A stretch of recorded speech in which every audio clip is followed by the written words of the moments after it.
Alexander von Wuthenau and the multi-ethnic heritage of Mexico. Many people believe that the Mexican people are a homogeneous group of people who are American Indians. Although this is our belief, we know from the research of Dr. Alexander von Wuthenau that this is not the case. Dr. von Wuthenau came to the United States over 70 years ago. He came to the United States of the Americas as a diplomat. He was a diplomat for the Republic of Germany for many years. Dr. von Wuthenau, when he came to the United States, he was struck by the multi-ethnic character of the contemporary country. But what proved to be most striking to Dr. von Wuthenau when he moved to Mexico was that Mexico had a multi-ethnic heritage. Dr. von Wuthenau was able to discover that the Mexican people was not a homogeneous group of Indians. He discovered that many different groups of people lived in the Americas. And he went about telling the world about this. In 1970, he made a very important poster. In this poster, the Humanitas Americas Mexico in 1970, he was able, in a sense, to show many of the artifacts that he had collected over the years while living in Mexico that showed the multi ethnic heritage of the ancient American people. Dr. von Wuthenau wrote a very important book, and this book was called Pre-Columbian Terracottas. In Pre-Columbian Terracottas, Dr. von Wuthenau was able to demonstrate to the world the multi-ethnic heritage of the Mexican people by showing these terracottas. What makes these terracottas so important and make them very interesting is that many of these terracottas are very small. In fact, they can be held in the hand. And although they can be held in the hand, these terracottas show that they were not Indians, but they were Africans. They were Semitic people. They were whites.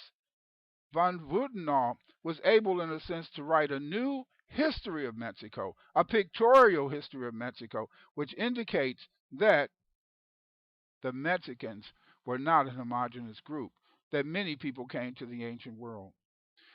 Back in during this period, Dr. von Wuthenau decided to extend his research further. What Dr. von Wuthenau did is that he went to travel throughout many places in the old world, in Africa, to try to determine where these people may have came from. He went to Africa, including a visit to Egypt, and he eventually led to writing his most important book, the most important book that relates to the ancient Mexicans. And this book was called Unexpected Faces in Ancient America. In Unexpected Faces in Ancient America, Dr. von Wuthenau was able, in a sense, to show that there were many different types of people who lived in Mexico. He showed that there were Africans, Semitic people. He's especially interested in the Semitic people because of the fact that the Semitic people often wore beards. And we find many bearded people in Unexpected Faces in Ancient America. He also showed those beautiful terracotta heads, these heads that are very tiny, small. They can fit between the fingers of the hand, and yet they are so graphic in illustrating the multi-ethnic character of the Americas. Over the years, Dr. von Wuthenau, who published Unexpected Faces in Ancient America, became aware of even new researches that related to the various peoples who lived in the Americas. He therefore published his own edition of Unexpected Faces in Ancient America, which that it went out of print. In this edition of Unexpected Faces in Ancient America, Dr. von Wuthenau began to really, in a sense, illustrate and outline more in more detail his ideas about the ancient people who lived in the Americas. In his second edition of the book, which was published in 1980, Dr. von Wuthenau was able, in a sense, to explore even new avenues which showed a relationship between the various people of Mexico and the old world. He was especially competent in his discussion of the various skeletal remains that indicated an old world origin for many Mexicans. And he became excited about the research of a young scholar back in the 1970s named Clyde Winters.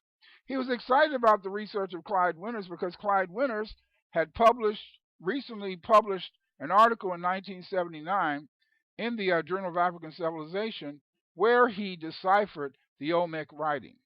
Dr. Wuthenau found this exciting, and as a result of the research of Dr. Winters, he made the first wide distribution of Dr. Winters' research in his book, Unexpected Faces in Ancient America, the second and third edition.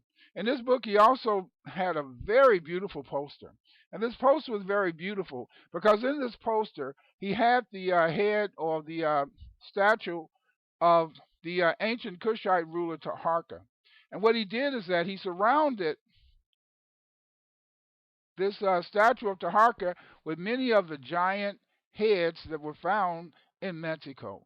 He showed how these Olmec heads had many of the helmets or helmet style which was similar to the various Kushite and other peoples of Africa. In 1980, as a result of his meeting Dr. Winters, Dr. Winters and Dr. von Wuthenau went on a tour, a lecture tour, in 1980, and they traveled to many places in the United States talking about the fact that many of the Olmecs were of African origin, and he allowed Dr. Winters to discuss his decipherment of the Olmec script.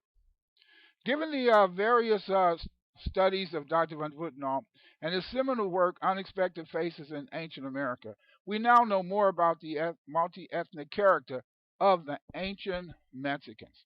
Dr. von Wuthenau is a true scholar, a great man, and it was through the research of Dr. von Wuthenau that we know that ancient Mexico was a cosmopolitan civilization. It was not a place where only one group lived. It was a place where many people came to study, to live, and to work.